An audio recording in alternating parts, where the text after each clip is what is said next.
Assalamualaikum warahmatullahi wabarakatuh. Saya Zalfa Kusadalina dengan NIM 1705622127.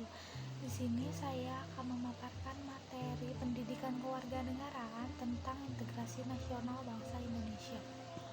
Nah, apa aja sih yang akan kita bahas di materi integrasi nasional ini?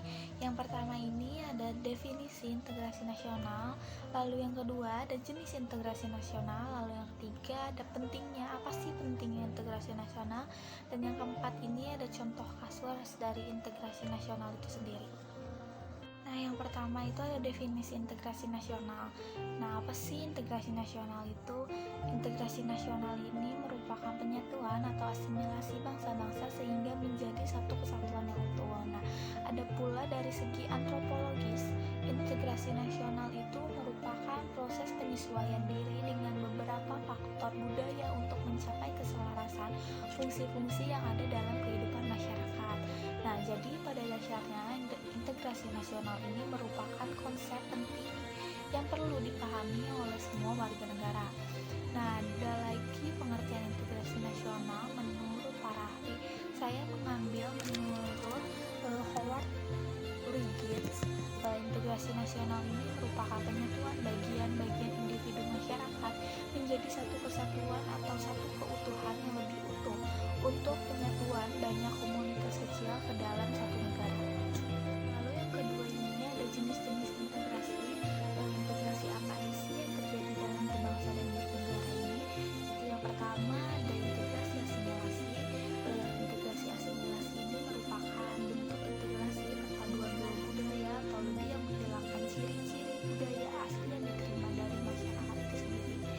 Nah, lalu yang kedua ada integrasi akulturasi yang merupakan perpaduan dua budaya lebih tanpa menghilangkan ciri-ciri atau budaya asli dari lingkungan itu sendiri.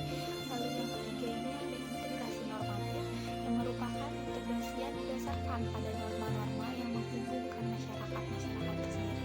Lalu selanjutnya itu ada integrasi idealis yang merupakan integrasi yang dilakukan dan dibuktikan dengan ikatan spiritual yang kuat tanpa adanya paksaan.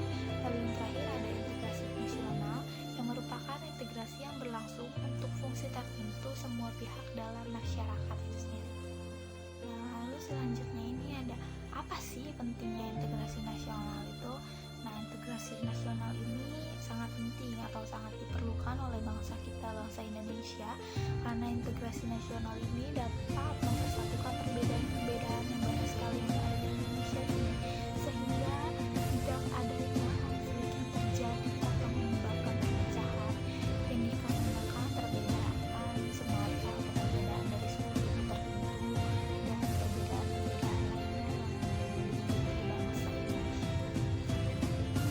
Lalu selanjutnya yaitu contoh kasus. Saya mengambil contoh kasus yaitu konflik Sampit atau tragedi Sampit. Konflik Sampit ini merupakan sebuah peristiwa kerusuhan antar etnis yang terjadi di Pulau Kalimantan pada tahun 2001.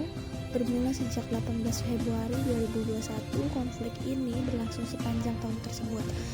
Konflik ini pecah di kota Sampit, Kalimantan Tengah, yang pada akhirnya meluas ke seluruh provinsi di Kalimantan, termasuk ibu kota Palangkaraya.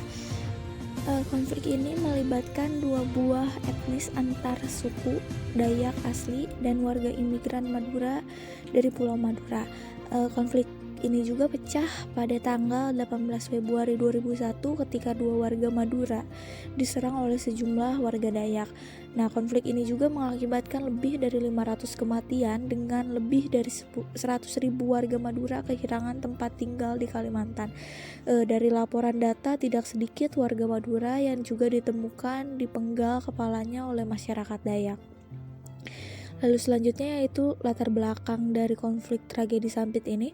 Konflik Sampit ini tahun 2021 bukanlah insiden yang terisolasi karena telah terjadi beberapa insiden sebelumnya antara warga Dayak dan Madura.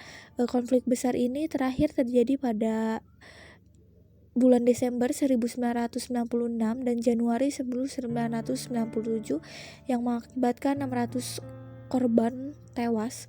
penduduk Madura pertama kali tiba di Kalimantan itu pada tahun 1930 di bawah program transmigrasi yang dirancang oleh pemerintah kolonial Belanda dan dilanjutkan oleh pemerintahan Indonesia.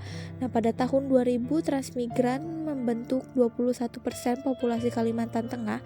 Suku Dayak merasa tidak puas dengan persaingan yang terus datang dari warga Madura yang semakin agresif. Hukum-hukum baru telah memungkinkan warga Madura memperoleh kontrol terhadap banyak industri komersial di provinsi ini seperti perkayuan, penambangan, dan perkebunan. Nah, ada sejumlah cerita yang menjelaskan tentang insiden kerusuhan pada tahun 2021 ini, 2001. Satu versi mengklaim bahwa ini disebabkan oleh serangan pembakaran sebuah rumah Dayak. Nah, rumor tersebut juga mengatakan bahwa kebakaran ini disebabkan oleh warga Madura dan kemudian sekelompok anggota suku Dayak mulai membakar rumah-rumah di permukiman Madura ini. Nah, dari tragedi kasus Sampit ini, apa sih hubungannya dengan integrasi nasional yang tadi katanya sebut?